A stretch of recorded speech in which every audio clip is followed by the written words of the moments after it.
I'm doing it again. I'm playing with electricity. Since my house has a brand new roof, I've been doing repairs from the various water leaks that had developed over time from an aging roof. The hardest hit room was my living room, which is the reason it's the last room to overhaul. So I am in the middle of remodeling my living room. This video is part 2 of that whole process, which is probably going to be a series of videos before the whole room is complete. In my previous video, my husband and I worked on this corner. Now we're switching to this area. The challenge in this video is I've got to move electrical wiring, and I've got to figure out how to relocate it from one place to where I want it to be. And if the wires are long enough, what do I do if the wires are too short? I wanted my switch, my light switch to this room by the door. In this video, I will show you how I relocated electrical switches about 6 feet away from its original location, which is on the other side of a window. I will also show you how to hook up a light switch. In my last video, I showed how to relocate a receptacle and how to hook it up. I also did a splice in that previous video. I did not show the splicing in this video, so if you need to see that, go back to my previous video, part 1. Can a woman do electrical work? I spliced them to add extra long wire so that I could run them down and over here so that I have my electrical switches, which I really wanted my switch, and it works. I wanted my switch, my light switch, to this room by the door. And I still have to finish wiring up the rest of the switches for the outside light and the outside electrical outlet. In this video, I'm going to show you how I relocated my wires. Here we have a problem. My electrical outlets are over there in the corner, which is a very inconvenient place that I have to climb over furniture to turn off. So I need to relocate the electrical switches to over here beside the door. I'm going to tear out that wall, that little short wall. I'm going to remove that and make my living room just a little bit bigger so I can put my chair back against the wall, which means I have to tear out this section too so that the room is balanced, because I want to push the living room back just a little bit because I have plenty of space to make this room bigger. With nearly every home improvement, it often requires ripping things out, pulling things apart, and making a big mess. Actually, lots of messes.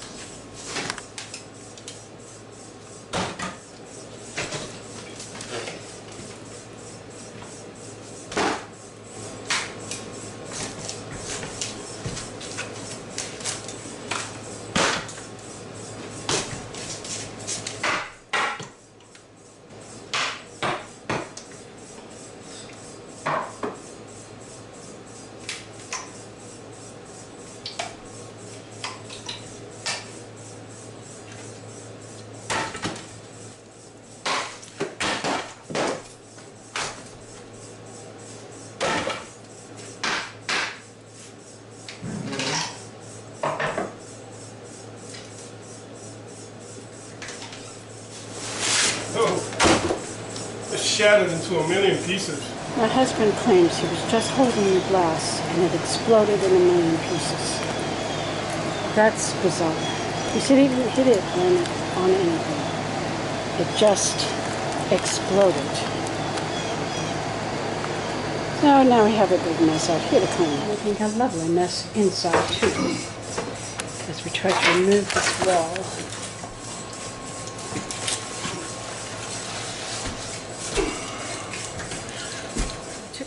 That piece of the wall, but I have this plug hanging.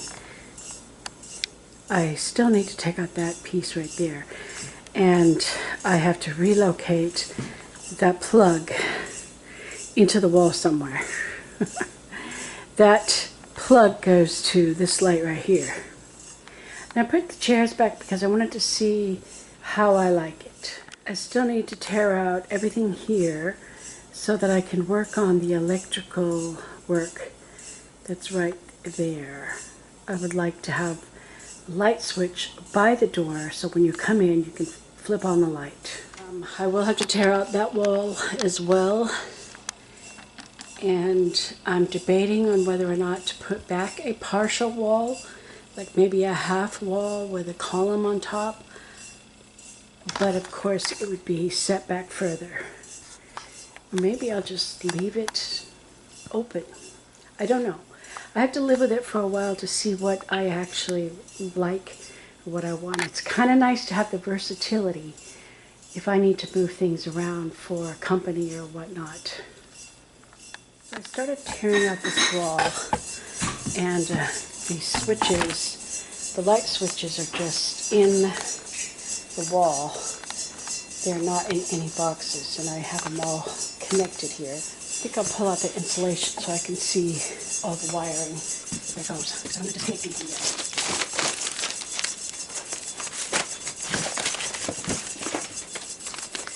Insulation's coming in the middle. So we have 4 wires coming down. And I think I'll label the wires so I know what's what. I think I'll draw me a paper diagram and I'll label all the wires so that I know what's what, so that I'll be able to reconnect it. So we got this wall stripped down, and we have a plug down here and some wires up here. So I'm going to take out that insulation so I can see all the wiring, and then I figure out what I can do. I have the wires completely exposed, and I made a discovery. We have a box and a gray wire. That tells me that the previous owner installed this. Well, there probably was an outlet there before, but he did some work because none of the other outlets have boxes. They're just these little slotted switches that the wires are just pressed in. And then there's a gray wire which goes outside to the outlet that's outside. So the owner installed it, and he didn't seal it properly, so there's a big hole there, and as you could see, a lot of spiders have come into that hole. And while I was cleaning out this wall, I found so many dead spiders in the wall. I'm going to make sure to caulk up or use some foam spray or something, but I'm going to fill in that hole so we don't have more spiders moving into the walls. Another discovery I made is there's no 2x4 on the bottom. It's just a thin board. And that's why it's hard to find a place to screw in the sheetrock. I have plenty of scraps. I'm going to go ahead and place a 2x4 in these gaps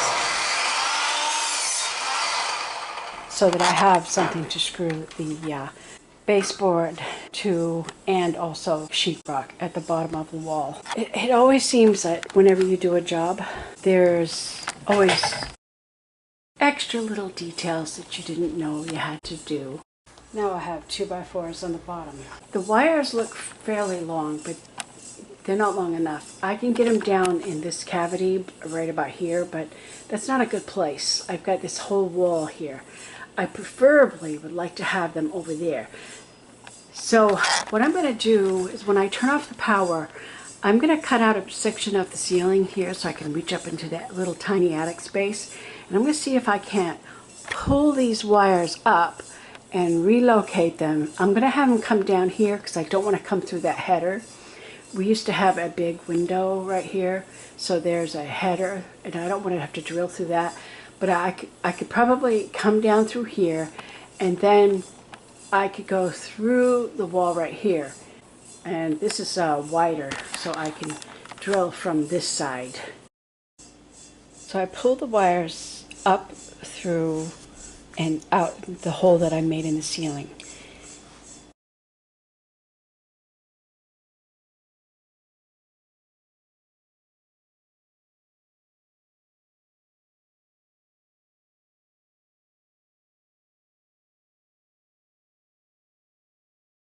And then I used my fishing rod to attach the wire to. I taped the wire to the end of the fishing rod, and I was able to use the fishing rods through the ceiling in one hole and out another. The fishing rods glow in the dark, so you can see them easily in dark places. And once I pull it out, I have to disconnect the tape, and then I had to feed it down through the hole that my husband drilled up through the top of the cavity. Make 3 holes because there is a truss right up here and somewhere about here. And so I needed to put my one hand in that hole and that hole to help feed fishing rod. But these were an invaluable tool. I couldn't have done the job without it. They just screw together to make as long a pole as you need. One end has a hook, the other end has a point and a hole so you can run a wire through it, and it's usually a good idea to tape it. And rather than pull wires, it's better to push the wire through.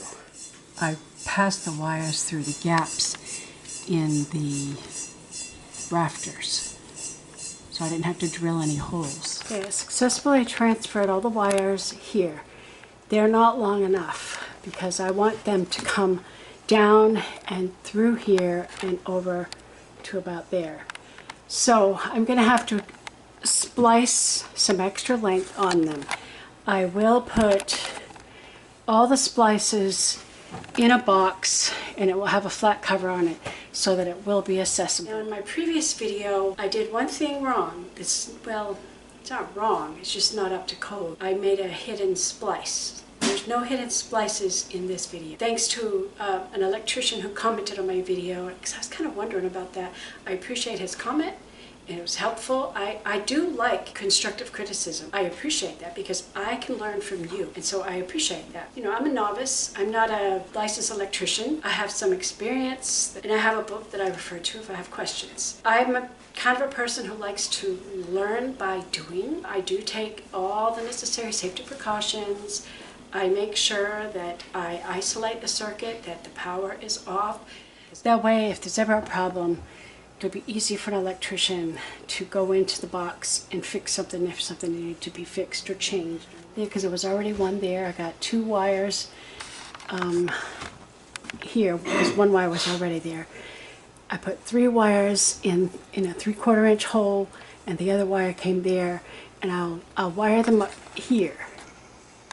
Extend the wires, and then I'll be able to finish the job. And I've made another lovely mess to clean up. I think I have swept 100 times. So I removed the wires from there, and I did it through the ceiling, and I brought the 4 wires down here, and they come into this, what I'm calling it a junction box, and that's where I spliced an extension wire onto those 4 wires and into this wall, and they're coming out here.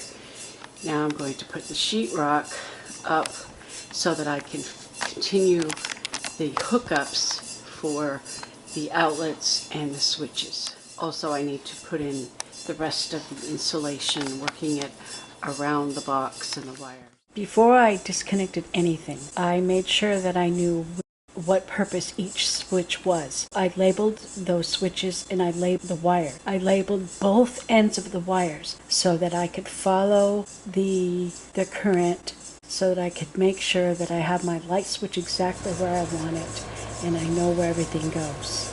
It's helpful to label the wires. I just use a Sharpie to write all the wires themselves. My husband and I work together on these home projects. I'm sort of the mastermind. I kind of plan it out and sort of figure out, because I'm the analytical person. I think my way through and try to figure out the strategy and what needs to be done first and what needs to be done next and how do we tackle the job. And I do all the measuring and most of the cutting, because my husband has a trimmer and his hand is shaky, so I do a better job cutting. Now when it comes to hammering, screwing, I can do a little bit of it, but I'm not really good at that part, so he does that part. He helps with the heavy lifting. If there's anything that requires brute force, of course, that's a man's job. If, there's something that it's too hard for me, I can't pull it, I can't lift it, that's where he comes in. So we kind of using his strengths and my strengths. My strengths are different than his. Mine are more brainy and his are brute. And we put bronze and brains together to achieve our goals. We work together as a team and we get it done. And you know what? It's very satisfying. My husband and I are both retired, so we're available to work together on these home projects. And, we're upwards of 60. I will turn 64 this year and he is 67. So we don't have the level of energy that we did, say, 25 years ago. Everything is harder and we have to take things in small sections and take rests in between because this work isn't as easy for us as this kind of work used to be. But we're in no hurry. This is where we live, this is our home, and we're just trying to improve it, what we don't like about it, and new windows, new front door, new siding, giving the house a whole new look and a new roof. Awesome. Make it work for us and make it more accommodating when we have family here. Because when we first moved in here, the way it was set up, it seemed crowded and small, and it was just badly designed, especially the kitchen. The kitchen was horrible. I hated the kitchen when we moved in, but now we have a bigger, more spacious, and a lot more storage space in our kitchen, and we love it. We love the kitchen. I inserted the blue device box into the hole. I tightened the box screws. There is one in the upper right and another on the lower left. There is a flap attached to both of these screws. As you tighten it, the flap comes up the back side of the drywall, tightening it into place. That holds the box firmly in the wall. I'm now hooking up a light switch, which is even more simple than an outlet to hook up. This wire is coming from the room light to the switch. My wire was a bit long, so I shortened it. Then I stripped off the outer layer to reveal the 3 wires within. There's a black wire, a white wire, and a copper wire. Actually, they're all copper wires, but one is covered with black to represent the hot wire. The other is covered in white to represent the neutral wire, and the middle wire had paper around it. I removed the paper to reveal the bare copper wire, which will serve as the grounding wire. I used wire strippers to remove some of the coating on the black and white wires. With needle nose pliers, I curled the end of the wire. You want to have 2/3 to 3/4 wrap around the base of the screw. Sometimes it is useful to use the needle nose pliers to close the gap, tightening the grip around the base of the screw. Once successfully around the screw, or partially around the screw, I then tighten the screw down to hold the wire firmly in place. You never want more than a full wrap because that'll be an overlap. A switch only has 3 screws, a green one for the ground and 2 brass screws. I attach the ground wire to the green screw. The black wire connects to the top for the on position of the switch and the white wire to the bottom screw for the off position of the switch. That was my guess, since I had never hooked a light switch before now, and I was right because the switch works as I expected it should. That was really simple. The other box was a bit more complicated since it had 3 wires and 2 switches, and I was not absolutely certain of what each wire did, so I called my electrician friend to help me out. He has tools that can test the wire to learn which is the hot wire, or the feeder wire as I call it. I enjoyed watching how he braided all 3 copper wires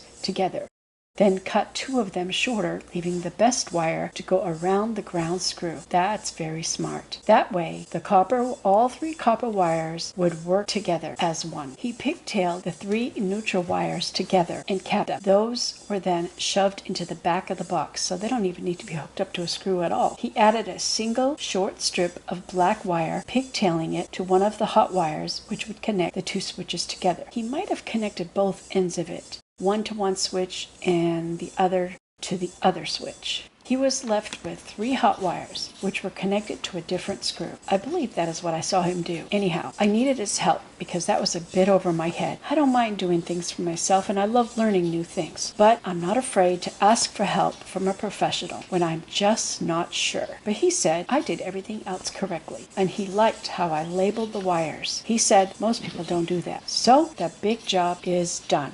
Probably by the time you watch this video, we'll have this project finished. Well, at least this wall, from the corner to the corner. I still have one more electrical job to do, Because there's an electrical switch hanging in midair right now. which I may or may not include it in this video, but I'm pretty sure I'll get that done tomorrow. And then we'll have this whole wall complete. This corner was a bigger job than we thought it was going to be. So I'm dividing the video into 2 parts. This is part 2 of the living room project, but part 1 of this corner. We'll complete the corner in the next video. So I'm doing these videos in phases because I don't want the video to be too long. If it gets to be too long, I'll have to cut it into another part. But this is part 2 of our remodeling. I hope you learned something from this and that you enjoyed watching this video. And if you have any more tips for me, I am open to hearing them. I hope this video inspires you to not be afraid to tackle new things. And don't be afraid to ask for help when you really need it. Thanks for watching.